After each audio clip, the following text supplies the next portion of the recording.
All right, good afternoon, everyone. Thanks for joining us today for this panel.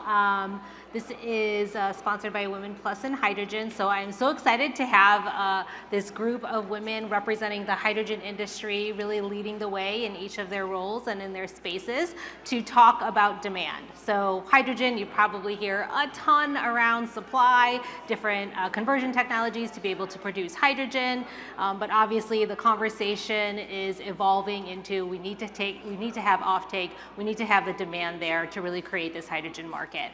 So that's what we're going to talk about on this discussion today. So my name is Kristine Wiley. I'll be moderating the panel here. I'm going to have each of the panelists introduce themselves, say a couple words about themselves, just the first couple minutes, and then we'll dive right into the discussion because I really want to hear from these wonderful women here. So kick it over to you, Melanie. Thank you for having me. So I'm Melanie Bergier, and I'm leading strategy, sustainability, and transformation for Airbus in North America. My name is Jennifer States, and I am Director of Ports at Momentum, as well as working with the Blue Sky Maritime Coalition that works on maritime decarbonization across our 120 members. Awesome. Good afternoon, everyone. I'm Somali Tomczak. I'm Director of Customer Solutions at Nicor Gas. And what Customer Solutions is we're focused on the growth and retention of our customers, which includes sustainable and innovative solutions for our customers. Hi everyone, I'm Rachel Starr and I'm with Clean Air Task Force. I'm a US policy manager between two teams, zero carbon fuels and transportation decarbonization. Awesome, great. So as you can see, we'll have some diverse perspectives here, really cutting across aviation, maritime, utilities, and then kind of bringing in that policy perspective as well. So why don't we go ahead, kick off the discussion. I will start with you, Melanie. I think, everyone knows that we have these net zero commitments, in the aviation space as well.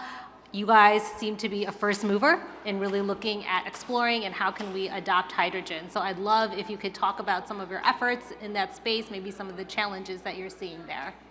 Yeah, sure. So indeed, Airbus has engaged into a decarbonization journey with a target to reach the net zero by 2050. And for this, we have several opportunities. Obviously exploring new technologies as hydrogen, but also ramping up the biomass-based fuel that we can have in the existing aircraft today. Also working on the decreasing our carbon footprint for our own operations, and renewing the old generations of aircraft by more efficient aircraft. I don't know if you guys know, but today only 30% of the fleet, the current fleet flying, is new generation of aircraft. So that means that we have 70% of aircraft that we will need to change in the future. We believe at Airbus, we believe that the biofuel and hydrogen are a key success factor to engage into the net zero by 2050. And we have the ambition indeed to have a hydrogen-powered aircraft on the market by 2035. And to get this aircraft, we need three things. We need the aircraft, we need the certifications for the aircraft, but we also need an ecosystem because we need to operate this aircraft in an ecosystem. And actually, I think people tend to believe that the more challenging piece is the aircraft itself and the technology, but actually this is not. The biggest challenge that we can see from our standpoint is this hydrogen ecosystem that we will have to have and this regulatory framework. And I was discussing with my team the other day, and we were saying that we are evolving in this challenging time, and every day brings a new positive news.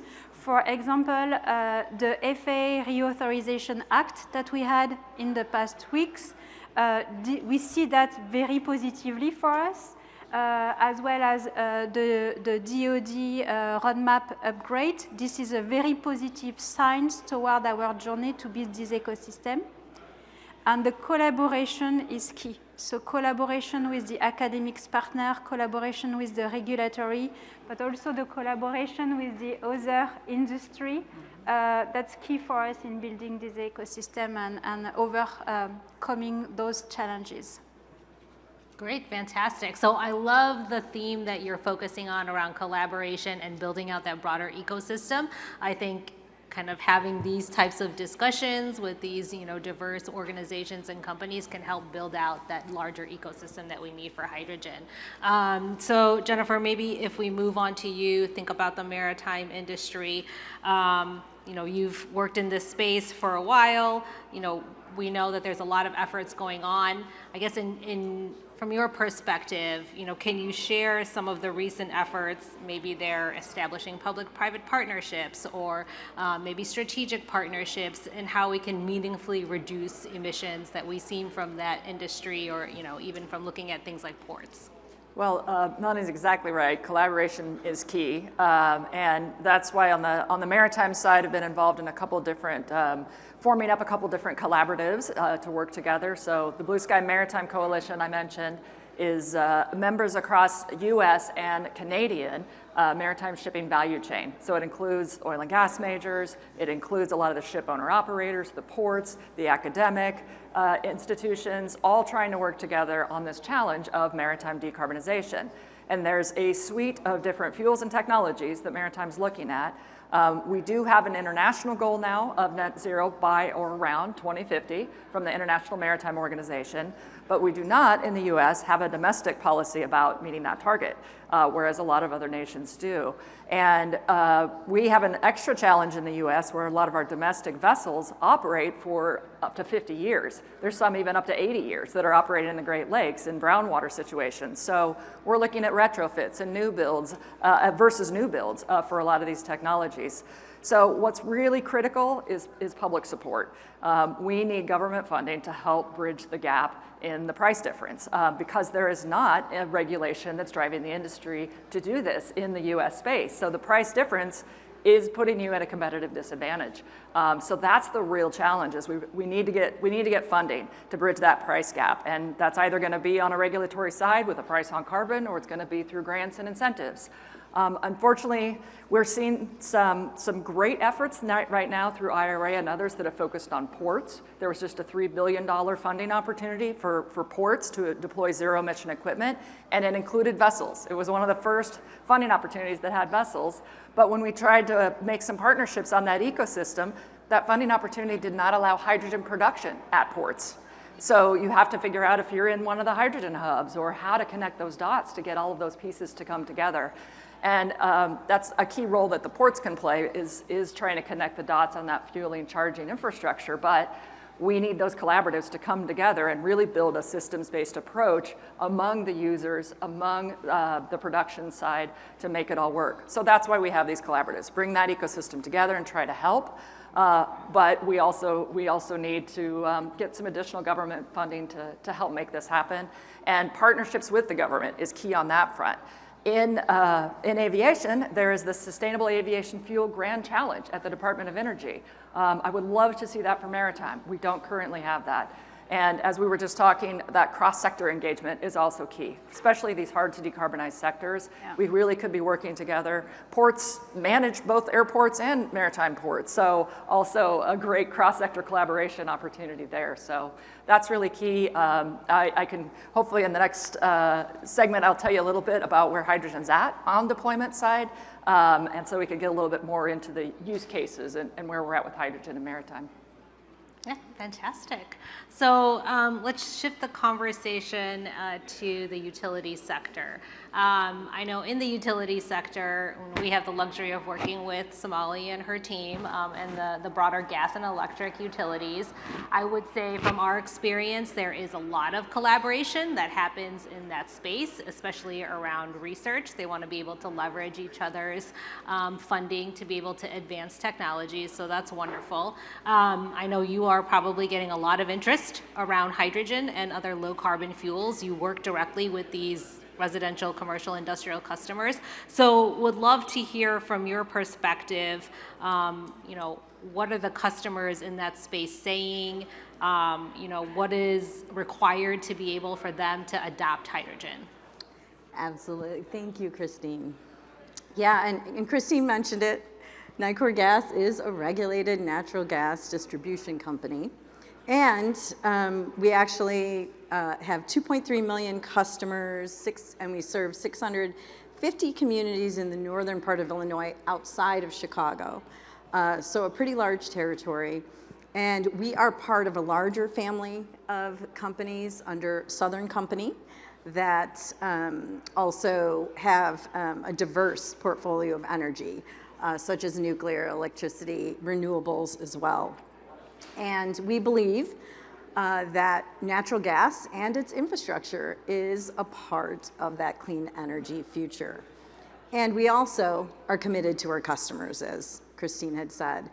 And we know that our customers are looking for decarbonized solutions. And that's why hydrogen makes sense to us. And we want to be a part of that. And so to answer your question more directly, what we're seeing specifically in Illinois, especially with larger sectors, it's really, and no surprise, petroleum refinery, which is really interested, as well as the glass production and manufacturing sector as well. And what we know about these sectors is they require a lot of energy. And that comes along with very proactive and aggressive sustainability goals.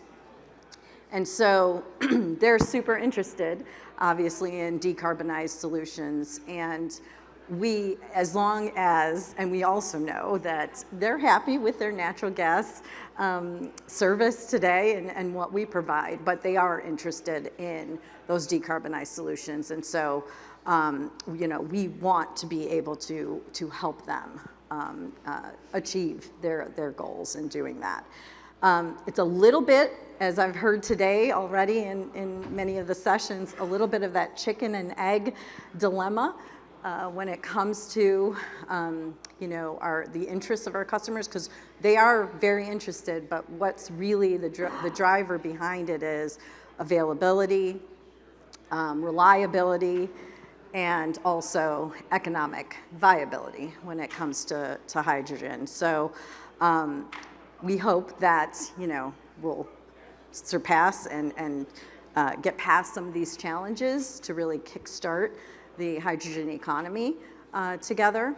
Also, I think another challenge when it comes to Nicor Gas being able to provide these solutions for our customers, it truly is about, we need that regulatory and legislative support as well to be able to deliver, provide these solutions to our customers. Great, thanks so much. Yeah, I know we have, GTI is located in Illinois, so we have the luxury of working with some of Nicor's industrial customers, and we're able to help them look at their equipment, their appliances, how can they utilize blends of hydrogen, be able to do some of that validation and testing so that once we can get these technologies at scale, they're able to utilize them in their entire system. So maybe let's shift now. We've talked a little bit about the different types of demand. Melanie talked about building out that larger hydrogen ecosystem. I think key to that is making sure that we have the right policies in place and addressing some of the other gaps that are needed to address in that larger ecosystem. So Rachel, kind of where you sit with the Clean Air Task Force, can you talk about maybe some of those gaps that you see, whether it's in a lack of policy or incentives, maybe the kind of consumer education that's needed for that broader adoption of hydrogen, and as we know, especially with this administration, really that focus around community engagement? Yeah, definitely. So I'll start off with the policy gaps since I am a policy manager. So I think there are three main policy gaps that come to mind. The first is with industrial decarb.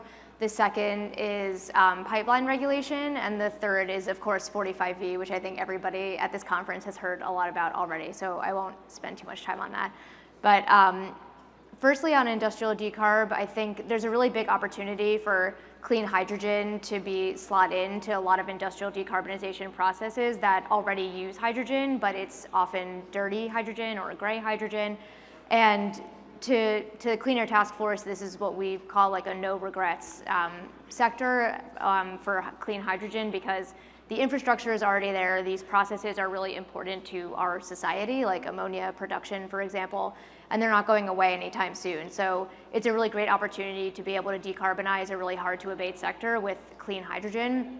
But it's not like it will happen overnight, and it will probably require some amount of policy to create a demand pull. And policies that can do that, some examples of that are like procurement standards, or even just direct federal procurement. So if you are putting procurement standards on steel, for example, and saying that it has to be clean in some way or have some kind of carbon intensity threshold, that can create a demand pull for clean hydrogen, which is one of the most obvious ways to decarbonize that process.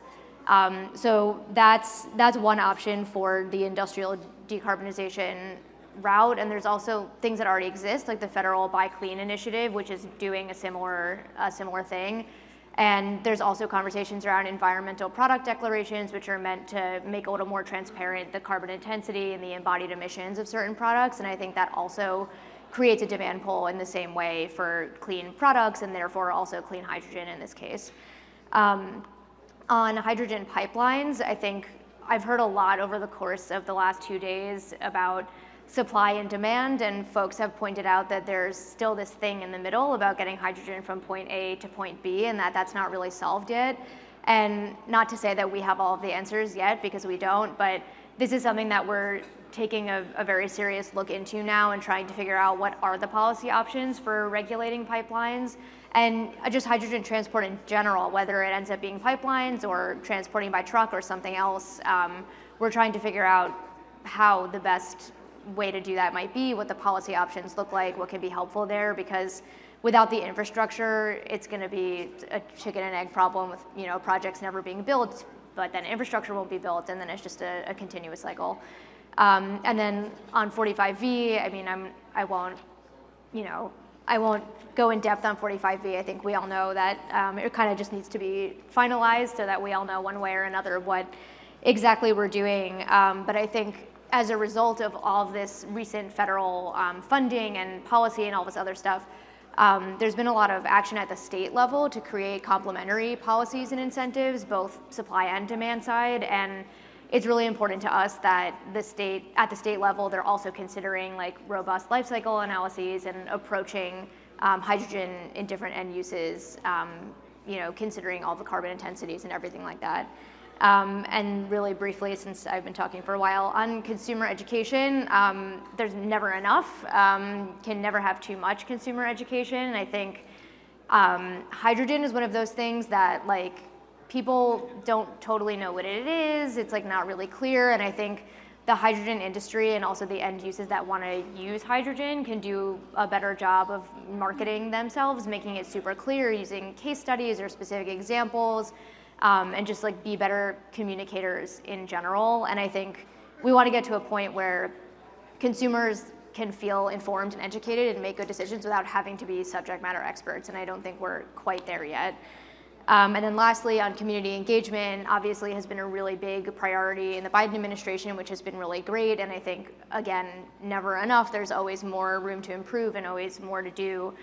And it's never really a one-size-fits-all solution, and it's important that developers engage with the individual communities that they're working with and figure out what is a priority to that community so that they can deliver real benefits that are meaningful to them and not just check off a box, as some exercise that's like required of them by law. Because these projects, I mean, the communities often know some amount of information about these projects and how they work, but it's always good to educate and inform often because these projects can have really wide-reaching impacts that are not obvious at first glance.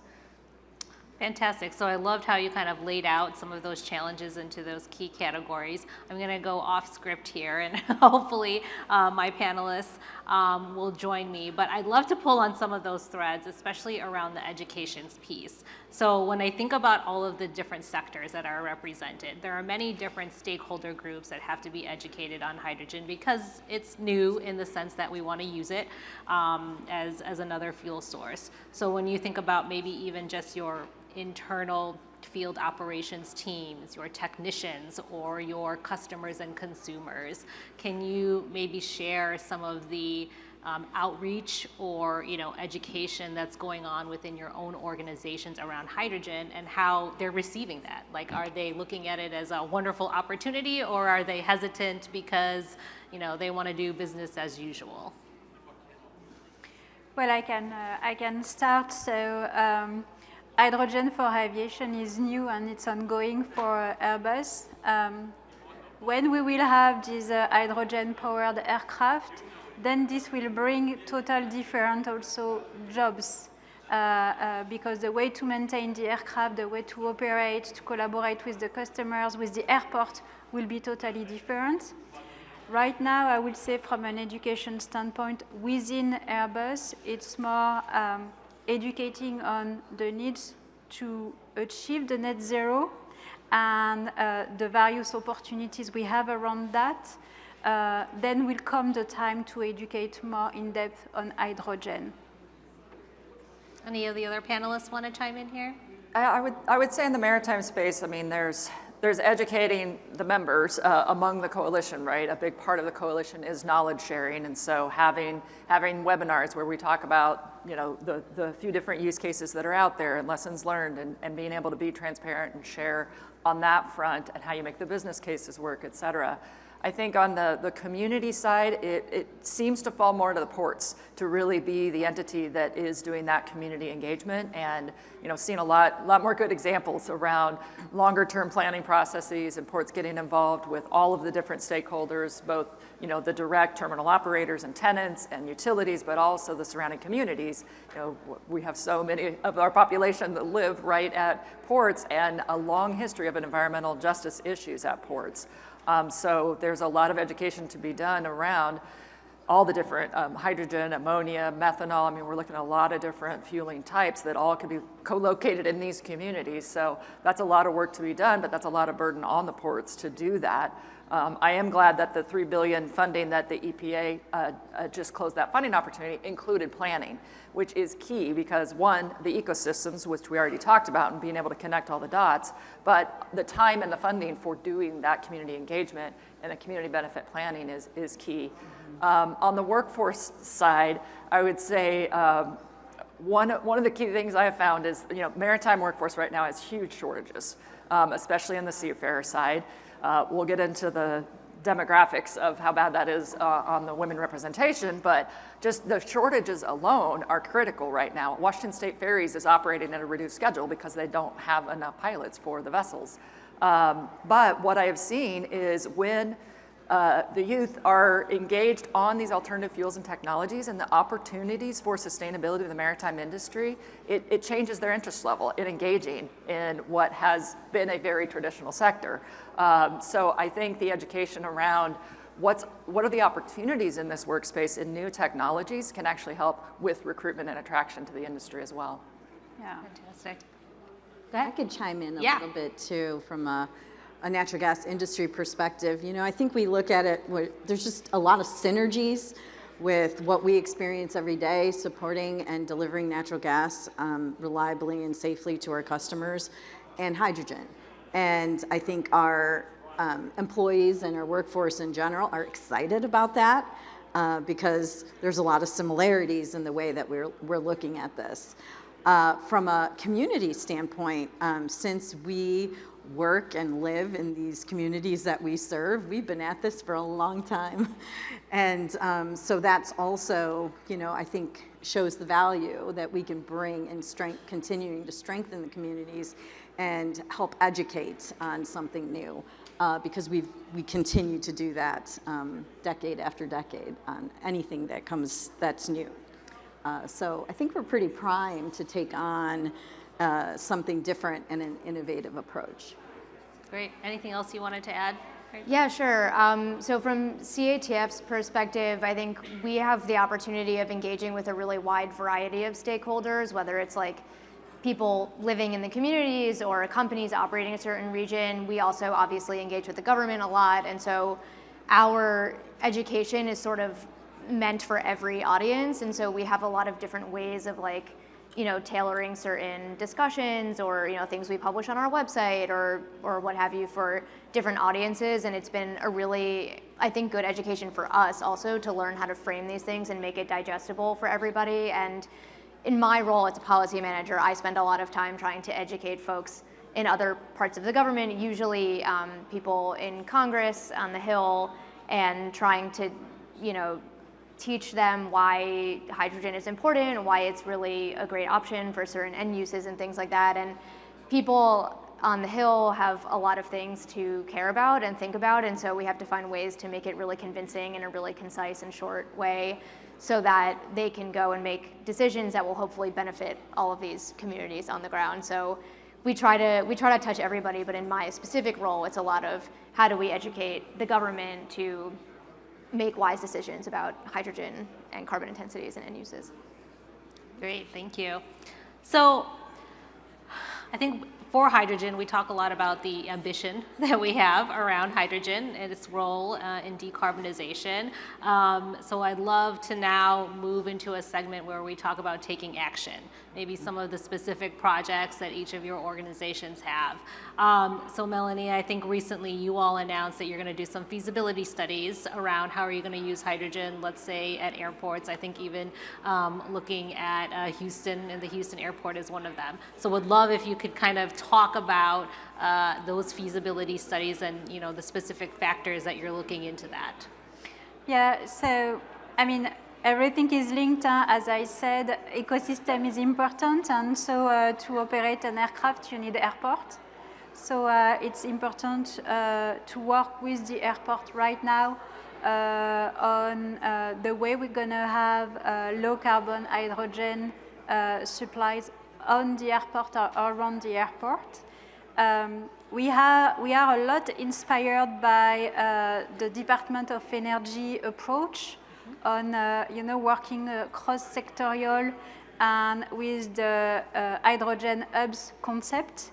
We believe a lot into an hydrogen hubs at the airport concept, and this is where it's when we think about those studies, this is not only related to aviation, specifically to the aircraft, but this is also related on how can we bring hydrogen for the ground applications, which will help us also demonstrate how can we strengthen the infrastructure that we will need to operate those aircraft. So once again, the study we have launched, we are going to leverage on those studies, but we are also going to leverage on our participation into the DOE Hubs working group.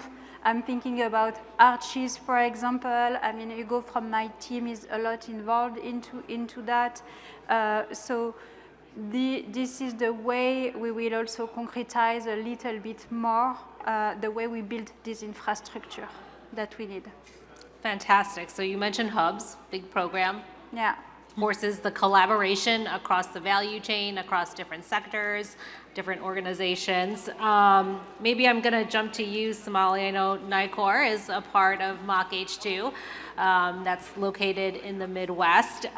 So would love to hear kind of the role that you all are playing, especially as it pertains to looking at how we build out the broader hydrogen infrastructure. Absolutely. Well, we're thrilled to be part of the Midwest Hub. And in fact, Nicor Gas for the Midwest Hub, we're the only natural gas utility that's part of a hub right now. And we just see tremendous opportunity. I heard, you know, we've got so much focus on the production side and demand. And you talked about this earlier, Rachel, with in the middle. And that's where we really see that potential and that opportunity to really help develop, build, and maintain pipeline infrastructure, because that's what we do every day. And so that's kind of where we see a tremendous opportunity and not only building that pipeline infrastructure locally, regionally for the hub, but also even more broadly across all the hubs, you know, and building that longer term vision, if you will, for hydrogen infrastructure. So tremendous opportunity there. When it comes to, you know, some of the things that we've learned as part of being in the hub thus far, which I think it's almost a year, coming up on a year since it's been announced, which is hard to believe. I really can reflect on what I've heard here as far as like, you know, some of our learnings have been on the community engagement side and really, you know, needing to include and involve the community. And we feel like that's a tremendous opportunity for us, as I mentioned before, since that's what we do every day with our current responsibility of delivering natural gas. Also, collaboration. You know, that's a huge part of it, transparency, collaboration. You know, this is a new value chain that's being developed for hydrogen, and we think there's a lot of synergy and similarity with the natural gas value chain as well. And so, you know, we can help really provide some valuable input, you know, to that value chain. So really excited about this opportunity and, you know, what it can do, you know, be for our customers, for Nicor gas customers, but also in the Midwest. Thanks, Somali. So Jennifer, ports is also a big part of hubs. We have the collaboration in the Gulf Coast around working with the Port Houston. So would love to hear kind of your perspective and maybe share some examples of specific projects and demonstrations that you see happening around ports today. Yeah, well, with the different hubs developing, Blue Sky Maritime Coalition tried to reach out to all of them and kind of make sure that port and maritime was elevated as an opportunity in that space, but it was really challenging to find the right fit to be able to have those use cases, those projects that we could do, especially on the vessel side. So I'll talk about the handful of vessel opportunities that are out there really globally right now. Fortunately, the first the first hydrogen vessel ferry was just approved by the Coast Guard for passenger transportation. So it's called the Sea Change, and it was actually built in my home state of Bellingham, or in Washington at a shipyard in Bellingham, but it's in San Francisco Bay Area operating as a ferry. It took 2 years in the regulatory process from launch of the vessel to getting the approval through Coast Guard. So that time frame really has to be improved to be able to move forward on these demonstration projects, because that's a huge risk to be able to take going through that process and that timeline when you've made an investment that can be significantly higher in building these first of its kind vessels. But we have the lessons learned of deploying that project, of that vessel. We have a hydrogen hybrid vessel that is being developed by UCSD, and they have connections within the Arches Hub, I understand, for that vessel, so that'll be a great opportunity. E1 Marine is working to build a methanol to hydrogen fuel cell vessel. So they plan to crack the methanol on board and use it in a hydrogen fuel cell, and that's going to be on a tugboat. And there is also a company called Amogy that is working on an ammonia solution, again, where they crack ammonia on board and use hydrogen in a fuel cell directly on board. That project is a retrofit. They bought an old used tug and are working on the retrofit for that vessel. And so we see several deployments, but really only one in the US so far on utilizing hydrogen directly. But globally, we're seeing more. In Norway, they ran a green procurement process through the road authority. So they started with batteries, and the last procurement, they don't dictate what the technology is going to be. They just say zero emission. How are you going to get there? And there are 2 hydrogen ferries that are being built now in Norway, and I believe they're using the Ballard fuel cells within those systems. So we're starting to see some progress. I think the key is sharing that knowledge across the regulatory side to be able to get approvals and get some standardization, and being able to share lessons learned on how to do this, including the policy side. The green procurement policy is a good one, and we've also seen how these projects really require a lot of collaboration directly on the project itself. So having coalitions that can help bring that together, having the funding opportunities that can help bring those teams together and help make the business case make sense from each of the different perspectives. You really got to connect the whole value chain around the production side, the use side, the charging, the fueling, all of it together at once. So it takes a lot of collaboration and a lot of public funding to help make that happen. I forgot to mention my new role with Momentum is actually kind of helping on that space, trying to help bring public funding and partnerships together to get the projects deployed. So while the collaboration is key and these nonprofits can help with that, we also need help on getting those funds. A lot of the port and maritime operators have not necessarily been used to dealing with the government grant funding side of things. So helping them navigate and educate policymakers on the maritime side and how things work differently has also been key. I forgot to mention that part. Great to see some of those kind of initial pilots and demonstrations happening. I think California is a great place for that. And Melanie, you mentioned arches. We do some work in that space as well, kind of with Port of LA, Port of Sacramento, and looking at even just the equipment that's utilized, right, at the ports. Can they use hydrogen? So a lot of opportunities there. So Rachel, I'm gonna kick it back to you. We talked a lot about collaboration. I think we see collaboration within each sector, right? There's coalitions around utilities, coalitions around aviation, around maritime. But maybe in terms of cross-sector collaboration, I don't see as much of that. So in kind of, from the policy perspective, sitting outside of those individual sectors, would love to hear your perspective on how we can advance some of that cross-cutting collaboration. Yeah, definitely. So I think from the policy side, something that I meant to mention earlier when I was talking about industrial decarbonization and creating demand pull through like procurement standards or just direct procurement, that same concept can apply to like sustainable aviation fuel or clean shipping fuels as well. So that there are some policies that can sort of work for many sectors all together at the same time. So that's sort of one way of approaching it. But what I was really going to say to that question was that I think the hydrogen hubs are like going to be the biggest example of this, and like they're meant to be sort of microcosms all around the country that should demonstrate ecosystems where hydrogen can be produced and transported and stored and used in a variety of sectors and industries. And a lot of the hubs encompass several different industries. Some of them are near ports, some of them are near, other sort of like transit hubs. So I think as the hydrogen hubs mature, we'll see a little bit more like where it makes sense for the end use sectors to collaborate. But a lot of the hubs were designed with that in mind. So I think some of that is already happening, but there are probably other, ideas that we don't even know of yet for end use collaboration.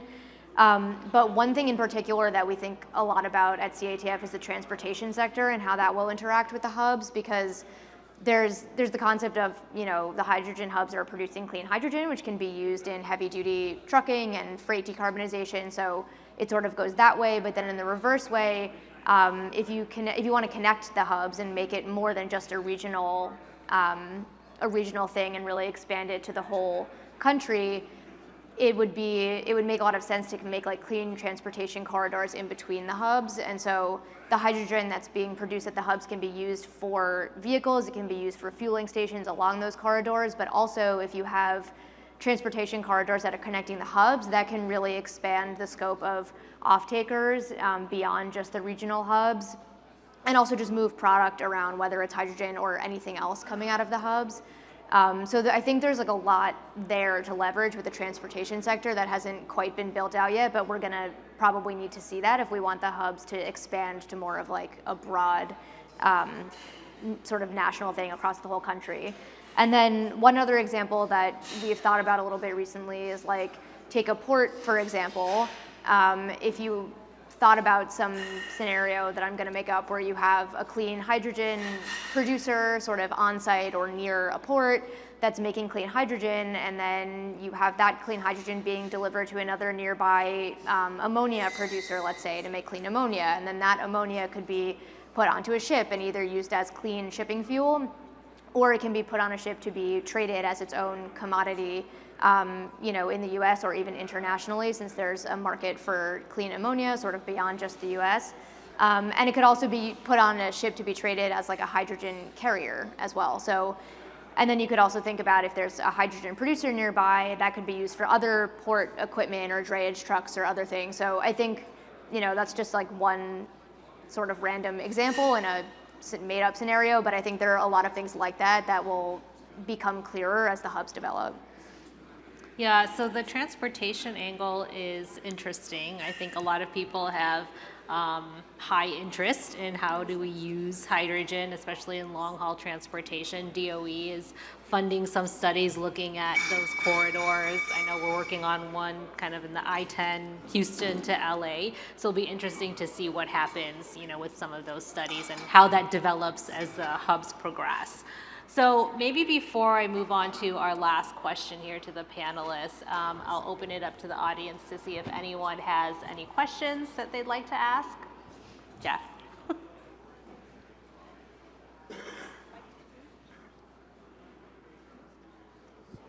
I knew I could count on you, Jeff. Happy to help, Kristine. Great to see you.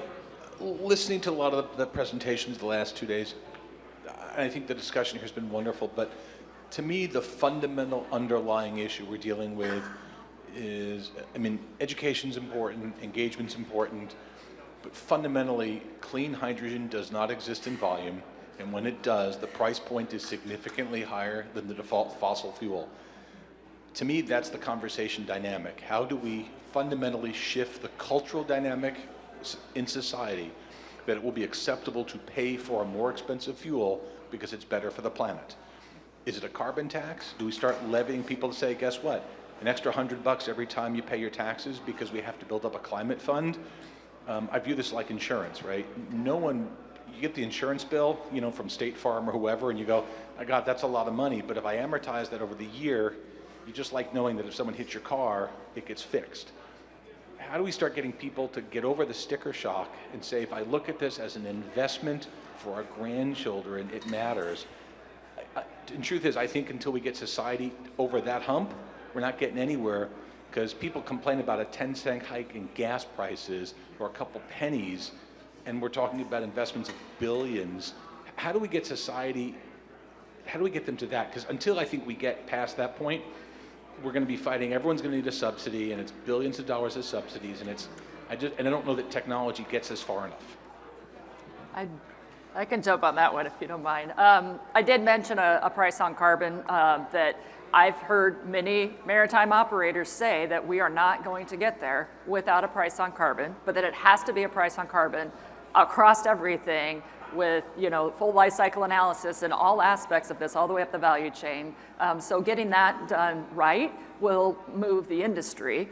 But like one state example, Washington State passed the Climate Commitment Act. So they have cap and invest. And the dollars that are raised from the cap on carbon have to be directly invested in emission reduction technologies. And so we're finally seeing some funds flow through the state, including some funding to a zero-emission hydrofoiling ferry. Except those dollars are paused right now because there's a ballot initiative to repeal this Climate Commitment Act, even though millions of dollars are now flowing into the economy in Washington State to build these projects. But there is this disconnect and the consumer side where people are saying, oh my gosh, my price at the pump is higher right now, and we're blaming the Climate Commitment Act. So we have to connect the dots that the fires that we're experiencing, the increased weather challenges, the insurance premiums we're seeing because of those challenges, those have a direct impact on consumer too. So if we don't find a way societally to address it, you're going to be paying for it either way. So how do we find the right policies that make sense to be able to make these investments and make sure our communities are benefiting from those investments with the right community benefit plan? We have to connect the dots across all of that landscape, I think, to get this move forward. I don't think we do a good job engaging the communities to get No. We definitely don't. And I think Maritime is one of the, like, out of sight, out of mind, really is not engaged at the level either on the policy front or within their communities. Like I said, the ports are getting better at this, but Maritime really needs to unify and step up, I think, in this space and raise that issue because they're also transitioning from moving the oil and gas to be able to move these new alternative fuels. I even have a member who's got some DOE funding to design the carbon dioxide transport vessel. So they're moving in this space, but yeah, we got to connect the dots and engage with the public sector about what this means. Anyone else on the panel want to chime in? I'll just add from, I mean, we deliver natural gas today. So, we're one of the players that are there that know that our customers really, struggle with affordability. Affordability is a huge issue. And so instead of maybe looking at things or energy sources in absolute terms, I think it's really makes sense to really look at energy as a whole and a portfolio of energy of how we get there together and maintaining that affordability factor. And we'll eventually get there, instead of just kind of looking like, all right, we have to go clean fuels today. Right now, we all just need to work together to figure out how to get there so it can remain affordable. Great to end on that note. We actually ran out of time here, but a big round of applause for our amazing hydrogen leaders on the stage here. Thank you so much, everyone, for participating. I think a few of us will be sticking around if you have any questions wanted to follow up with them on. Thank you, everyone. Thank you very much. Thank you, Kristine.